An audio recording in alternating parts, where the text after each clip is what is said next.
Hello, welcome to my channel. I'm All Things Wrestling, and today I'm going to be giving my thoughts on WWE Raw, 16th of October 2017. We kick off the show with tables, ladders and chairs being set up on the stage because of TLC being this Sunday. Kurt Angle then makes his way to the ring, welcomes everyone to Raw, talks about how the Shield got back together, and they'll be facing The Miz, Sheamus, Cesaro, and Braun Strowman this Sunday, but he said he wants to focus on tonight. The Shield then make their way through the crowd in their vintage gear with their vintage theme. Yes, it was amazing. Better than it sounds. I was so psyched. And then Kurt offers the microphone to Roman, says, good, when the Hounds come to the ring, you have two choices. Get out of their yard or get your ass kicked. Then Seth tells Roman to calm down. They all talk about this. Dean mentions about what he said last week and said he would say it again. And then they says they don't care. He tells them to come out to throw down in Portland. Braun Strowman music played. He's joined by Kurt Axel, The Bar, Miz. They all go on the stage. The Shield stay in the ring. Kurt tells everyone that that match is happening at TLC and not tonight. He tells Cesaro and Sheamus, if you want the title match, don't move. He tells Braun Strowman, if he wants a steel cage match, don't move. And then it just calms the whole situation down. It was decent. A decent opener to Raw. I enjoyed it.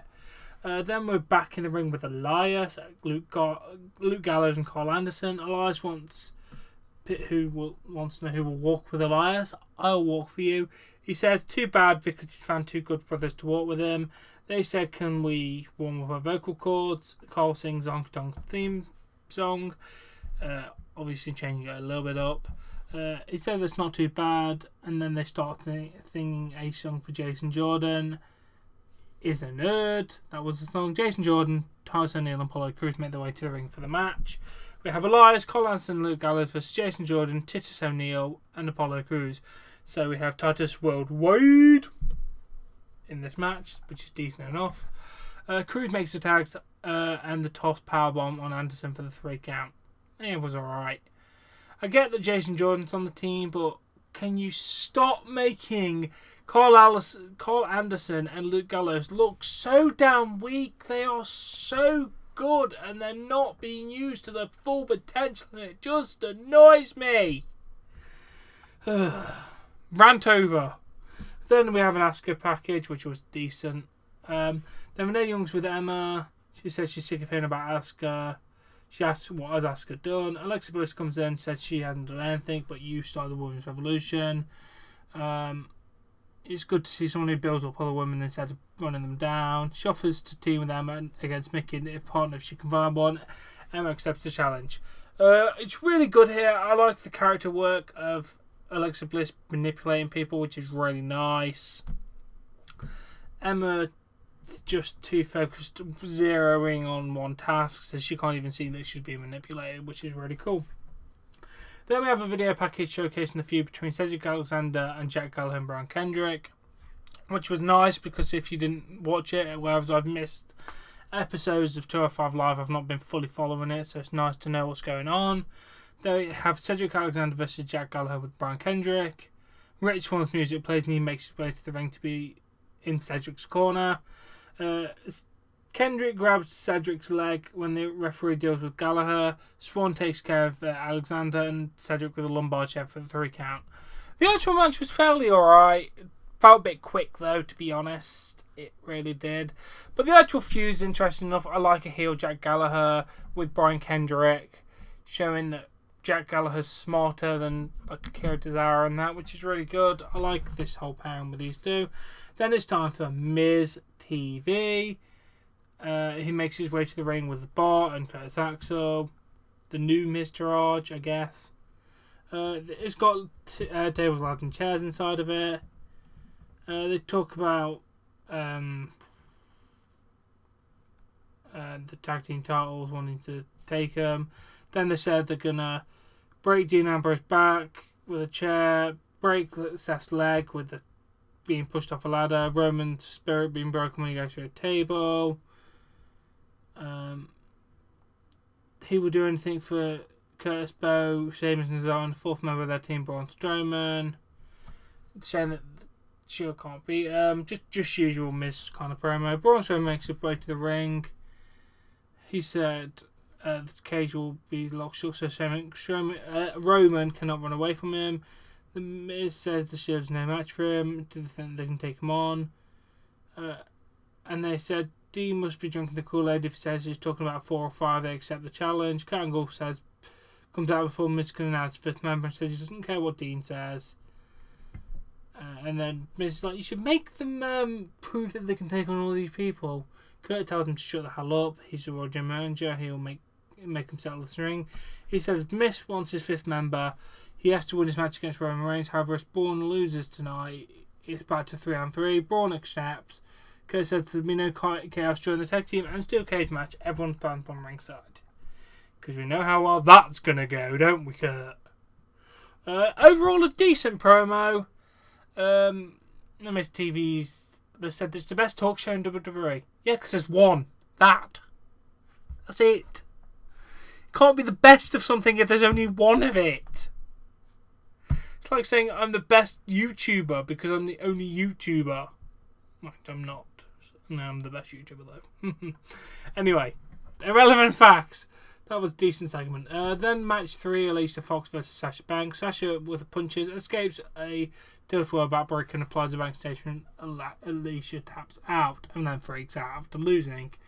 Then they're in the back. She's asked about a victory. She said Fox is tough and she's crazy. Fox attacks Sasha from behind, but Sasha sends her into some cases. Fox returns a favour, continues the attack. A referee comes to stop her. Fox pushes the referee down, and then other referees send her away. No, you don't do that. But yeah, the attack was alright.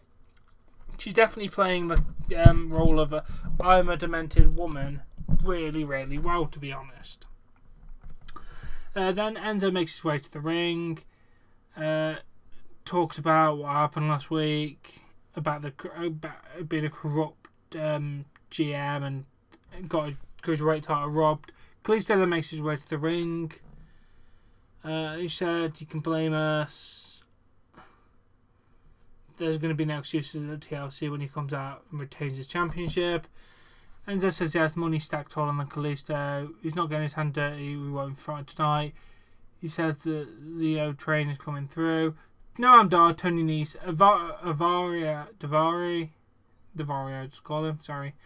And Drew Gulak attack him. He said, asks us this is too brutal and insults his mask.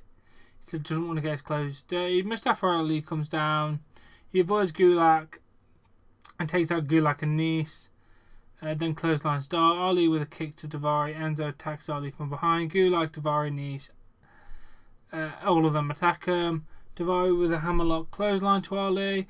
Enzo has something to say to Kalisto and he hits the eat defeat on Kalisto. Overall, this was a really, really good segment. It's showing that he can dish out the punishment that he got dished out the other week. Kind of saying, you can do it to me, I can do it to you. Just overall a decent segment. I like this. It's showing a bit more character development for Enzo Amore, which is good. Then the tag team title match, The Bar versus The Shield. Cesaro with an uppercut to Rollins. Cesaro and James go for a double splash mountain. Rollins with a V trigger and Ambrose with dirty deeds for a 3 count. That was a decent match, as you would expect from these kind of caliber of talents. Like how they've kept the belts on the Shield, I would not want them to lose them. Then Curtis Axel gives Sheamus and Cesaro a pep talk. Canassi Braun wins tonight. He is the 5th man at TLC. It's in his hometown. Braun enters the room. Why did I say the thing? Curtis says he is going to go and find Roman and fight him. Braun tells him to do it. Curtis said he isn't ready. Cesaro says Curtis sounds afraid of Roman. Sheamus says the 5th man team won't be afraid of Roman. Curtis says he's going to go and fight Roman. Because that's going to be such a good idea, Curtis. You're going to try and beat up Roman Reigns. Let's see how well that goes. But yeah, overall decent segment. I like how they've goaded him in because I think they kind of secretly know that he would never be the 5th man anyway. So they just kind of pushed him out the door, which was nice actually. Then we see the Sister Abigail segment from last week. which is edited even more to make it sound even more like a female voice. It wasn't live, so why couldn't you have done that in the first place? It was a decent promo anyway. He then says, after seeing Sister Abigail, he feels her presence. These were not stories, they were real. He will slay the monster with a demon of his own. His demon has no fears. Demon dreams about nightmares. His demon is dying to meet you, Sister Abigail. He tells Bray to run. Overall, a decent segment. I can't wait to see the demon Finn Balor versus Sister Abigail. They called it an alter ego of Bray Wyatt, which is slightly disappointing and too much. I would like the kayfabe of the fact it was a different person, but what are you gonna do? Then we have another Asuka video package, which was really cool, saying that she'll be there at TLC. I loved it, so cannot wait. Then Emma and Alexa Bliss versus Mickie James and Bayley. Mickey with a Thesz press off the turnbuckle. Emma breaks up the cover. Bayley sends Emma to the floor. Alexa sends Bayley to the floor. She turns around into a thrust kick and a 3 count. Overall, a decent enough match. I like how Mickie James got to win, but I think that means she's no way in hell going to win this title on Sunday. It's kind of how WWE works. What you're going to do. It was overall a decent match. Cannot wait to see what's going to happen Sunday. When Curtis Axel walks in the back, he sees his Shield talking in the distance. He summons the strength to confront Roman. After that, The Miz enters the locker room. Sorry, Sheamus and Braun Strowman. He asks who he'll only find by their side on Sunday and still defeat Shield. He wants to know where Axel is. Sheamus says the Axeman might be destroying the Shield. Strowman tells Miz that Axel said he could beat the Shield, so he told him to do it. So he leaves in a huff. Again, decent enough there. It's kind of like, I want to be pissed off at you guys, but you're going to help me beat up the Shield, so I'm just going to go find him. And then Mickie James and Bayley walk in the back. They're self-common. She said that she's got a 3-year-old kid who's the light of her life. It's one of the greatest feelings in her career would be taking that title home to her son. She said she'll beat that biscuit butt to become 7-time champion. Decent enough promo. Cannot wait to see what happens Sunday. Like how she referenced real life as well as wrestling. Just a mix of reality there as well, which is really nice. We then find out that Sasha Banks will be facing Alicia Fox on the kickoff show. It's good to know that I can skip the kickoff show now. So you'll be seeing me at 1, not 12, because I'm not sitting through an hour of shit. Miz in the back is asked anyone if he's seen Curtis Axel. We see him being hung upside down from a forklift. The officials also discover Axel at the same time. They want to know who did it. It was amazing. Hanging upside down. That was priceless. I liked it. Oh, yes. And then we see the cage lowering with the music, which was cool. Then when they asked what happens if they win, will Curtis be ready for Sunday? Miz says he thinks the world of Curtis Axel, but he was never the 5th man. Fair enough. We are intrigued to see who will be the 5th man.